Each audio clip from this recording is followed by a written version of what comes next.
Coming up on this Wednesday edition of Newsline at noon, President Park leaves for a state visit to India, where she will promote Korea's impressive track record in the nuclear energy industry and seek a revision of a two-way trade deal to boost bilateral trade.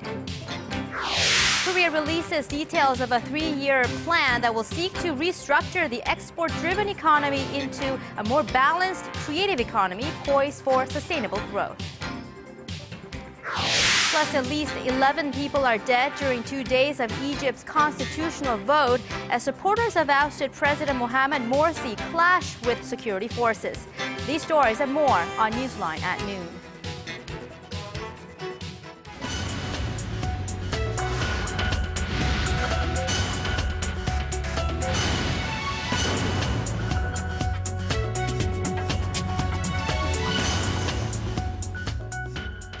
Thanks for joining us. You're watching Newsline at noon. I'm Cheolsoo in Seoul. Very good to have you with us. I'm Mark Broom. Let's start with President Park Geun-hye's state visit to India and Switzerland. The Korean leader who left for India within the past hour or so wants to open up India's lucrative nuclear power plant industry to local firms. Before setting off on her self-described sales diplomacy tour, the president spoke to an Indian broadcaster about Korea-India economic relations as well as North Korea issues. Han Da-eun has the details. President Park Geun-hye is powering ahead with her sales diplomacy drive. In an interview with India's DDTV held prior to her trip to India, President Park said Korea can be a very good partner to the South Asian country in the nuclear power plant sector, as it has ample experience in plant construction and operation. She stressed that Korea has not had any major plant accidents since launching commercial operations in 1978. She added the safety of Korea's plants has been further enhanced as the country has learnt the lessons of Japan's Fukushima nuclear disaster. With regards to the Korea-India Comprehensive Economic Partnership Agreement, or CEPA, which took effect in 2010, the president said a comprehensive amendment of the pact is needed to bring more economic benefits to both countries. She explained, in order to hit the target mark of $100 billion in bilateral trade, laws on double taxation need to be amended to boost investment. The president also pointed out that the usage rate of the CEPA only stands at 40%, as India's current tariffs are lower than the CEPA tariffs. She also expressed hope that the Indian government continues to support Korean companies, including steelmaker POSCO, which has been working on a project in the Indian state of Odisha for 8 years now. When asked about North Korea, President Park said it's a great pity Pyongyang turned down Seoul's offer to resume inter-Korean family reunions for those separated since the Korean War. But she added she will continue to make efforts to set up a platform for reunification by convincing the North to denuclearize while expanding humanitarian aid and non-governmental exchanges. In India, President Park is scheduled to hold bilateral talks with Prime Minister Manmohan Singh and discuss ways to further develop the two countries' cooperation in various fields, ranging from economic affairs to science and information communications technology. Han Da-eun, Arirang News. Korea's finance minister says the government will reform bad practices that disturb fair market competition as part of its 3-year economic innovation plan.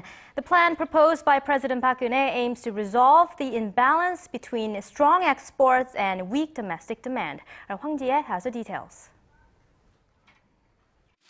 During a meeting of economy-related ministers in Seoul on Wednesday, Finance Minister Hyun Ho-seok pledged to reform bad practices that hinder fair market competition. Hyun said the reforms are part of the government's 3-year economic innovation plan that aims to pull the domestic economy up from its current low-growth trend.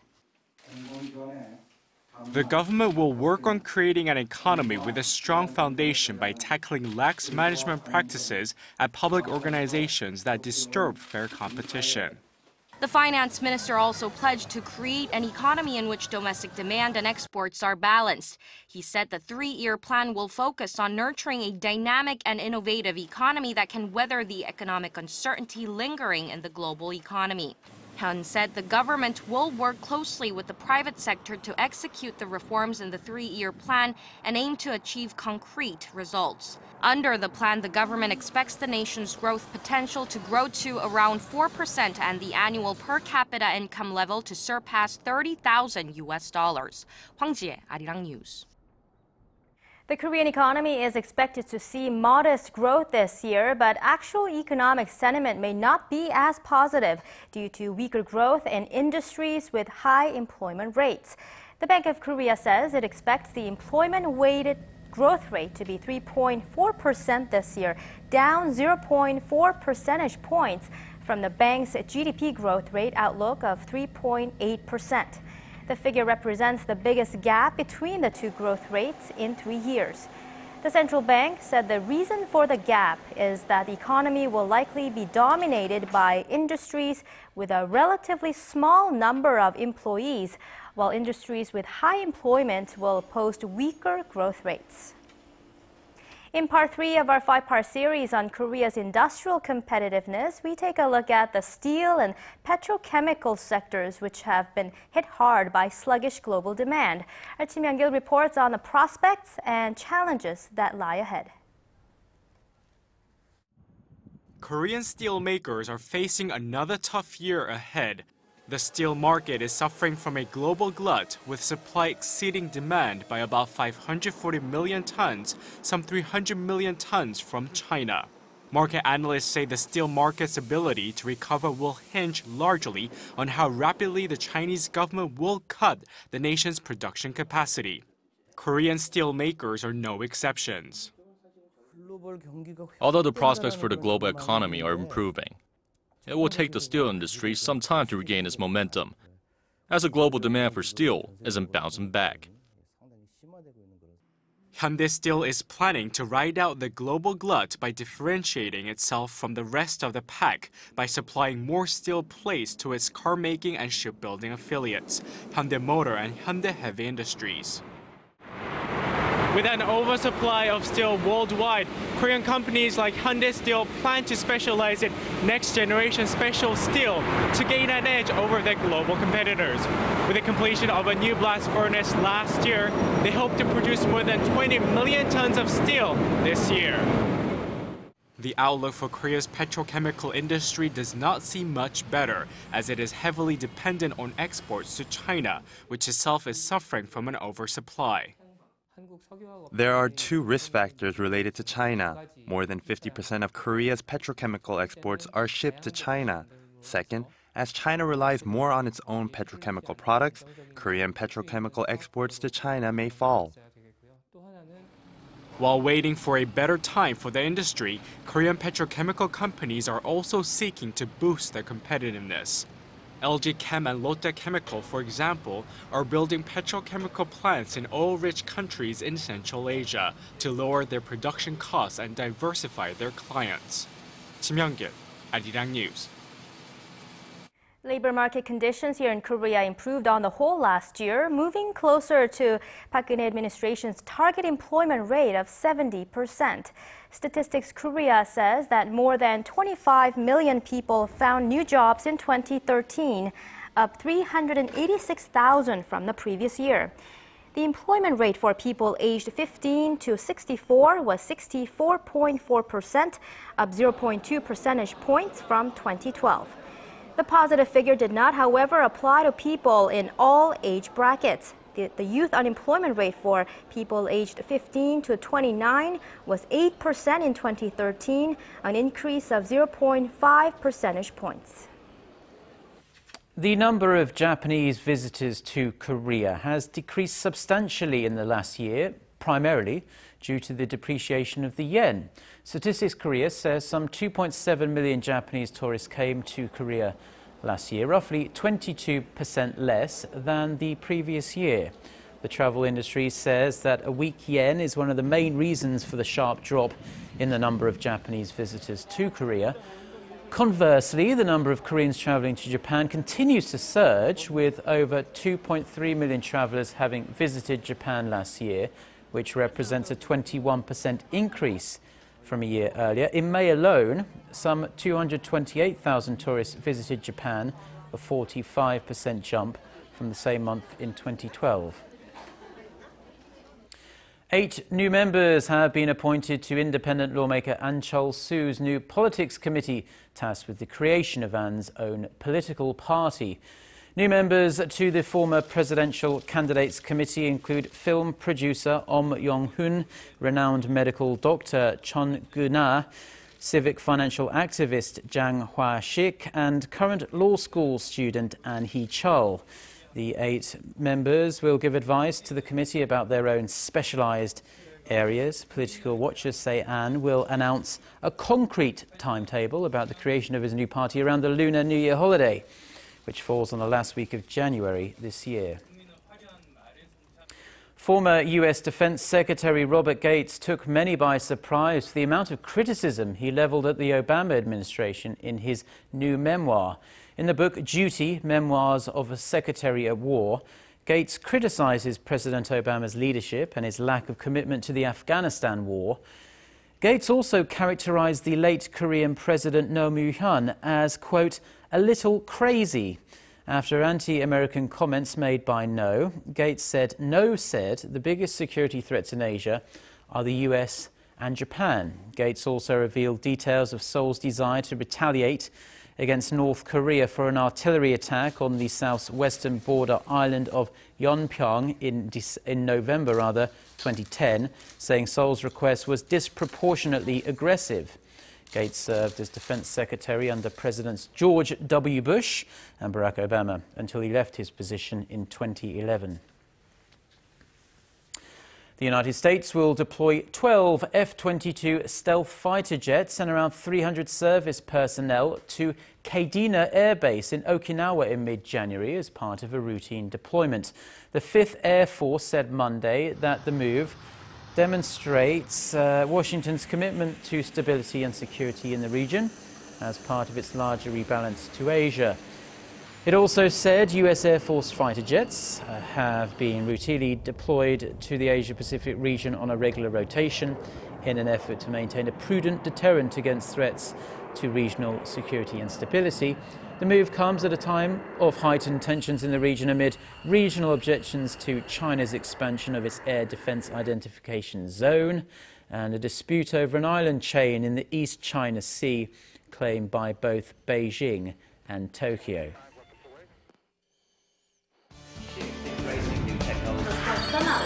For your fill of Korean and international news. Join Chae Yu-sun and Mark Broom every weekday at lunchtime. Newsline at noon. Plenary session this Wednesday and vote on the government restructuring bills. Deadly clashes have marred the first day of a 2-day vote in Egypt over the country's new constitution. At least 11 people were killed Tuesday as supporters of deposed President Mohamed Morsi clashed with security forces. Our Kwon-so-ah reports. A bomb exploded in Cairo Tuesday, just before polling stations opened for the national vote on a new constitution. No one was hurt, but at least 11 people were killed in other incidents connected to the referendum, despite tightened security for the vote. At least 5 deaths resulted from clashes between security forces and supporters of former President Mohamed Morsi, who was ousted by the military last year. The military-backed interim government wants the new charter to replace the constitution passed while Morsi was in power. It hopes to win strong backing in order to validate its removal of the country's first democratically elected president. So how would life in Egypt change under the new constitution? Under the new charter, equality between men and women and freedom of belief will be guaranteed. Parties will not be permitted to be formed on the basis of religion, race, gender, or geography, and the president can be impeached by parliament. I came out because this constitution is the best constitution we have had and was done by professionals. First of all, it respects human rights and freedom of religion. It's a civil constitution for a civil advanced state, and this is what we were wishing for. Morsi supporters are boycotting the vote. We can never participate and give legitimacy to a regime which fools the people and tries to act like it is a civil democratic regime. It is neither democratic nor civil. The referendum is expected to receive mostly yes votes, but analysts say the turnout is important too. Less than 33% of the population voted for last year's charter. This vote is the third in 3 years, and nearly 53 million people are eligible to cast their ballot. A positive result could also pave the way for fresh presidential elections. The chief of Egypt's army, General Abdel Fattah al-Sisi, who led the ouster of Morsi, has emerged as a strong candidate. Kwon So-ah, Arirang News. Israel's defense minister has apologized for calling U.S. Secretary of State John Kerry obsessive and messianic, saying he hopes Kerry wins the Nobel Prize so he leaves Israel alone. Moshe Yaalon's closed-door remarks, which were published on the front page of an Israeli newspaper, drew rare condemnation from the U.S. The State Department said the remarks were offensive and inappropriate, especially given all the help the U.S. provides to Israel. After a public rebuke by Israeli Prime Minister Benjamin Netanyahu, Yaalon said Israel and the U.S. share a common goal to advance the Middle East peace talks led by Secretary Kerry. Kerry has been back and forth to the region to persuade Israel and the Palestinians to agree on an outline proposal addressing the core issues of their conflict. On the second day of mass anti-government demonstrations in central Bangkok Tuesday, protest leaders threatened to detain Prime Minister Yingluck Shinawatra and other government officials if they don't step down by the end of the week. Protest leader Suthep Thaugsuban issued the ultimatum and said the opposition would intensify the shutdown by attacking ministries as well as the stock exchange if protesters' demands are not met within the next 2 to 3 days. What is being dubbed the Bangkok shutdown is the latest in a series of protests designed to topple the Shinawatra family. Both Yingluck and her exiled brother Thaksin are accused of running Thailand for their own personal benefit. Ex-Prime Minister Thaksin Shinawatra was ousted in a military coup in 2006. Now, he just wanted to talk about his plans to boost his country's ailing economy, but as French President François Hollande faced the press on Tuesday, all anyone seemed to care about was his tangled love life. In his first news conference since allegations emerged about an affair, Hollande refused to answer any questions about it, saying it was neither time nor place to discuss such matters. However, he refused to say who his First Lady actually is, only saying he would clarify the matter before a trip to the United States in February. His main partner, Valérie Clévrier, remains in hospital, where she has been since claims about his affair with an actress emerged in a gossip magazine last week. Her aides say she's being treated for shock. 2014 marks 100 years since the start of the First World War, and to commemorate the occasion, renowned Korean cartoonists will exhibit works depicting the horrors faced by women forced into wartime sexual slavery by the Japanese military. Our cultural correspondent Park Ji-won reports on how the installation hopes to shed light on the tragic aftermath of the war.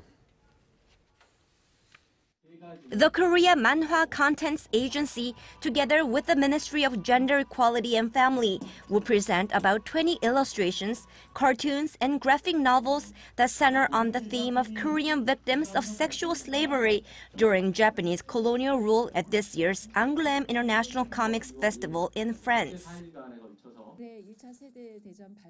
Marking the 100th anniversary of the outbreak of the First World War, this year's Angoulême Festival exhibits many works depicting war crimes and violence against women. We hope this special exhibition draws international attention to the issue. A 90-year-old Korean victim of sexual slavery who was taken to Japanese military brothels at the age of 14 participated in the press conference. She said she still heard that the Japanese government continues to deny its past crimes against humanity. We have urged the Japanese government to apologize each and every week for more than 20 years in front of the Japanese embassy. However, all we hear are the insensitive remarks by Japanese politicians, so you can imagine how that makes us feel. More than 20 works by 19 Korean artists, including renowned graphic novelist Lee Hyun-se, will be on display at the 4-day festival that starts later this month in France. I try to sympathize how the victims would have felt during the atrocity and imagine how they overcame their difficulties and survived the tragedy. Out of an estimated 100,000 or so Korean victims of sexual slavery during Japanese colonial rule, only 51 known victims are alive today. Organizers and participating artists hope the special exhibition will help to bring global attention to the pressing issue through the accessible and friendly medium of comics. Park Ji-won, Arirang News. And the Korean government also plans to register documents and records regarding victims of the Japanese military sexual slavery on the UNESCO Memory of the World as early as 2015 to raise international awareness to the women's plight. The Gender Equality Minister says Ministry has said it has already collected tens of thousands of documents about the issue and oral records from the victims. It's also considering jointly listing the programme with other countries whose women suffered so terribly during Japan's wartime aggression.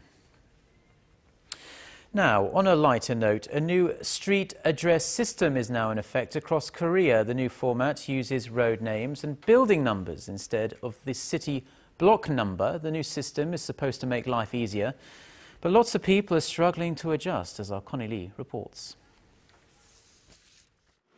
For small businesses, like this one fried chicken delivery franchise, the new road names are quite an inconvenience. 선생님 혹시 구주소는 혹시 모르세요? 번지수? 저희가 번지수복을 찾아가거든요. 아파트 아닌가 하면. It's been so inconvenient for us. We know the delivery areas according to the city block number, and we don't know where the new road names are located. Under the new address system, which took effect nationwide at the start of the new year, the city block number or land lot number, which was assigned according to when the land was purchased, has been replaced by a sequential building number. Now all the road names and building numbers are assigned in order, beginning from where the street starts to where it ends. Odd numbers on the left and even numbers on the right. This new address system, used in most developed countries, now replaces the old system that Korea has been using for the past century. We expected it wouldn't be easy, changing a 100-year-old system overnight. But we did spend a few years preparing institutions and residents for the change. We even handed out new maps for different businesses. We'll continue with the promotion efforts this year and spend about $1.3 million on it. Mail carrier Shin De-bum is not running into any issues making his deliveries today. Shin, who's been in the job for the past 15 years, is familiar with these roads, but their actual names are things he's had to learn recently. At first, it was very difficult learning the new road names and getting used to the new address system. But for the past 2 years, Korea Post has been training us to learn the new addresses, and it's made us to take tests. The Korea Post says only about 19% of all mail coming in uses the new address system, but the old format is not causing any problems. Automated machines recognize both the old and new address formats, ensuring that every piece of mail is delivered properly and on time. Connie Lee, Arirang News. Time now to get a check-up on the weather with our weathercaster Lee Ji-yeon, who's standing by the weather centre. Hello there to Lee Ji-yeon. Good afternoon, Mark and Yusan. Well, it may be warmer, but it's also drier out there. The humidity level here in the capital today will get down to 21%, and that's pretty low since the recommended room humidity level during the winter is about 50 to 60%. So as we can see, a cold wave watch has been lifted, but a dry air air advisory has been expanded to other areas, so stay hydrated by drinking plenty of water. Also, soaking tangerine and apple skins in a dish of water helps to boost indoor humidity levels. Now, in addition to the dry air, we also have to contend with higher levels of fine dust particles, and dust level particles could be quite high in the Seoul and the surrounding areas late this afternoon, so try not to be outdoor for too long. Now, tomorrow should be 2 to 3 degrees warmer than today with a good amount of sunshine across the nation, with an afternoon highs of 4 degrees Celsius here in Seoul. And temperatures will continue to hover around the seasonal averages for the rest of the week under mostly to partly sunny skies. And we are not expecting another cold step until early next week. With that in mind, here are the readings for today. The afternoon high in Seoul will get up to 2 in the afternoon. Daegu and Gwangju should make it to 6 and 5 respectively, and Busan will top out at 7. Now, for other regions, it looks like Jeju will climb to 7 in the afternoon. Daejeon will get up to 4, while the top temperature on Kumgangsan Mountain will be at -6. Now, that's all for me today, and back to Mark and Yusan in the studio. Well, thank you very much for the weather there, Jian, and that's it for this Wednesday edition of Newsline at Noon. Join us again tomorrow right here in Seoul.